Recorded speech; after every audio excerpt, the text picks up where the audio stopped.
ఇటీవల కాంగ్రెస్ ప్రభుత్వం అధికారికంగా విడుదల చేసిన నివేదిక టోటల్ ఆయకట్టు covered and stabilised by Kaleshwaram project మనమేమో 20,33,572 ఎకర్స్ అని చెప్తున్నాం. వాళ్ళు కూడా చెప్పింది చూడండి, ఆయకట్ క్రియేటెడ్ డీటెయిల్స్ ఇవన్నీ వాళ్ళు ఇచ్చినాయి. దయచేసి మా మీడియా మిత్రులందరూ కూడా దీన్ని ఒకసారి చూడాలి. నేను ఇంతకుముందు మీకు చెప్పాను 20,33,572 ఎకరాలు సాగునీరు ఇచ్చడం అనేది నా కవిత్వం కాదు.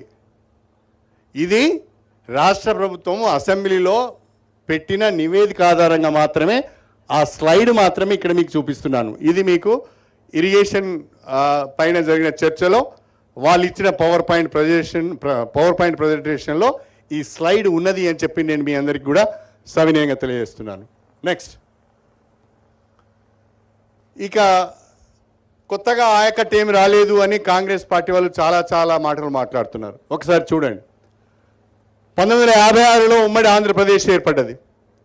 1956 నుంచి 2004 వరకు టోటల్ ఆయకట్టు అన్ని సిస్టమ్స్ కింద major irrigation, medium irrigation, minor irrigation, lift irrigation, TSIDC అన్ని కలుపుకొని కూడా 36,13,000 ఎకరాలు. 2004-2014 మధ్యకాలంలో ఈ 10 సంవత్సరాలు కూడా కాంగ్రెస్ పార్టీ అధికారంలో ఉన్నది. ఉమ్మడి ఆంధ్రప్రదేశ్లో కొత్త ఆయకట్టు 5.71 lakh ఎకర్స్ అయితే స్టెబిలైజ్డ్ ఆయకట్టు 0.93 lakh ఎకర్స్. అంటే total new ayacut created and stabilised from 1956 to 2014. అంటే తెలంగాణ ఏర్పడి టీఆర్ఎస్ ప్రభుత్వం అధికారంలోకి వచ్చి కేసీఆర్ ముఖ్యమంత్రి అయ్యే వరకు తెలంగాణ ప్రాంతంలో మొత్తం ఆయకట్టు 42,77,000 ఎకరాలు మాత్రమే. Next slide. ఇప్పుడు చూడండి, 2014 నుంచి 2023 వరకు అంటే కేసీఆర్ గారు ముఖ్యమంత్రిగా ఉన్న సమయంలో, భారత రాష్ట్ర సమితి అధికారంలో ఉన్న సమయంలో మనము వ్యవసాయ రంగానికి, నీటి రంగానికి ఇచ్చిన ప్రాధాన్యత వల్ల, పెట్టిన పెట్టుబడుల వల్ల ఏ రకంగా ఆయకట్టు పెరిగిందో చూడండి. మేజర్ ఇరిగేషన్ కింద 14,46,000 ఎకరాలు, మీడియం ఇరిగేషన్ కింద 59,000 ఎకరాలు, మైనర్ ఇరిగేషన్ కింద 60,000 ఎకరాలు, టీఎస్ఐడిస్ కింద 1.58 lakh ఎకర్స్. మొత్తం న్యూ ఆయకట్టు వచ్చి 17,24,000 ఎకరాలు. ఇక స్టెబిలైజేషన్ తీసుకుంటే, స్టెబిలైజేషన్ నేను ఇంతకుముందే చెప్పాను. SRSP stage 1, SRSP stage 2, Nizam Sagar, అదేవిధంగా ఇంకా అనేక చెరువులను, కుంటలు నింపడం, వాగులలో నీరుని వదలడం, వాటన్నిటి ద్వారా స్టెబిలైజేషన్ వచ్చి దాదాపు 31,50,000 ఎకరాలు వచ్చింది. Total new ayacut created and stabilised from 2014 to 2023 అంటే during KCR regime, KCR period, KCR సీఎంగా ఉన్న సమయంలో 48,74,000 ఎకరాలకు మనం సాగునీరు అందించాం. 1956 నుంచి 2014 వరకు 42 లక్షలు, దాదాపుగా 42 లక్షల ఎకరాలకు సాగునీరు వాళ్ళు అందిస్తే, ఒక 10 సంవత్సరాల కాలంలోనే 48,74,000 ఎకరాలకు కొత్త ఆయకట్టు, స్టెబిలైజేషన్ కలుపుకొని మనం సాగునీరు అందించాం. ఇవి గణాంకాలు. ఇవి రాష్ట్ర ప్రభుత్వం దగ్గర, నీటిపారుదల శాఖ దగ్గర, ఇరిగేషన్ డిపార్ట్మెంట్లో ఉన్న గణాంకాలు ఇవి. నెక్స్ట్, ఉమ్మడి పాలనకు స్వరాష్ట్రంలో బీఆర్ఎస్ పాలనకు ఇది తేడా. ఇది నేను మళ్ళీ చెప్పవలసిన అవసరం లేదు. కేసీఆర్ నాయకత్వంలో నీళ్లు, నిధులు, నియామకాలనే పేరిట, ఆ ట్యాగ్ లైన్ పేరిట మనం ఉద్యమం చేశాం. ఆ ట్యాగ్ లైన్ పేరిట ఎందుకు ఉద్యమం చేయవలసి వచ్చింది? ఉమ్మడి ఆంధ్రప్రదేశ్లో తెలంగాణ ప్రాంతానికి అన్ని రంగాల్లో అన్యాయం జరుగుతున్నది, మన రాష్ట్రం మనకు కావాలి, మన స్వరాష్ట్రం మనకు కావాలని ఆందోళన చేసినాం. స్వరాష్ట్రం వచ్చింది. ఫ్రమ్ 2004 ఇక్కడ ఒకసారి చూడండి, 2004 నుంచి 2014 కొత్త ఆయకట్టు వచ్చింది 5.7 lakh ఎకర్స్.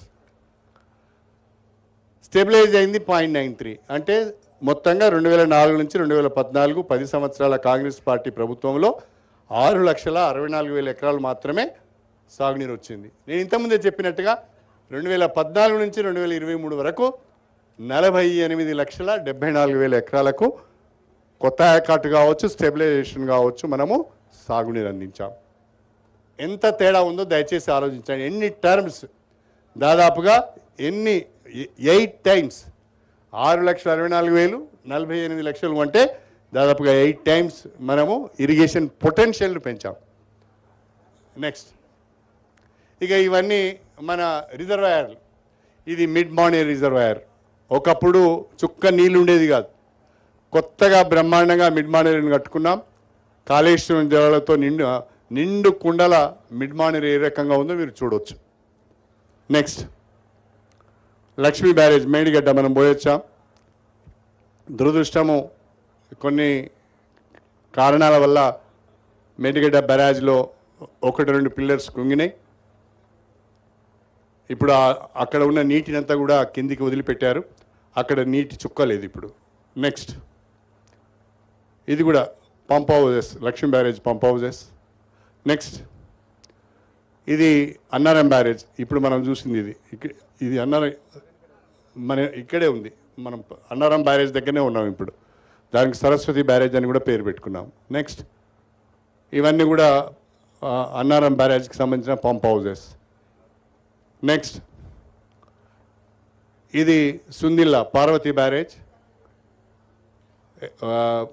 వాటర్ వరద వచ్చినప్పుడు సుందిల్లా బ్యారేజ్ ఎంత అందంగా ఉందో, ఎంత చక్కగా ఉందో మీరు చూడవచ్చు.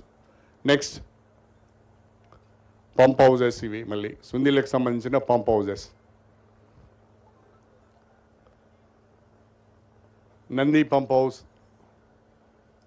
అంటే ఇవన్నీ కాంపోనెంట్స్ దీంట్లో. కాళేశ్వరం ప్రాజెక్టులో ఇవన్నీ కూడా కాంపోనెంట్స్. ఇది నంది పంప్ హౌస్. ఇది వాటర్ డెలివరీ సిస్టమ్స్. ఇవి tunnel. Gayatri pump house, Gayatri pump house delivery system. Annapurna reservoir, Annapurna pump house. Ranganayak Sagar ఎంత బ్రహ్మాండంగా ఉన్నది చూడండి. సిద్దిపేటకు దగ్గర ఉంటుంది ఇది Ranganayak Sagar. Next, package 11 pump house.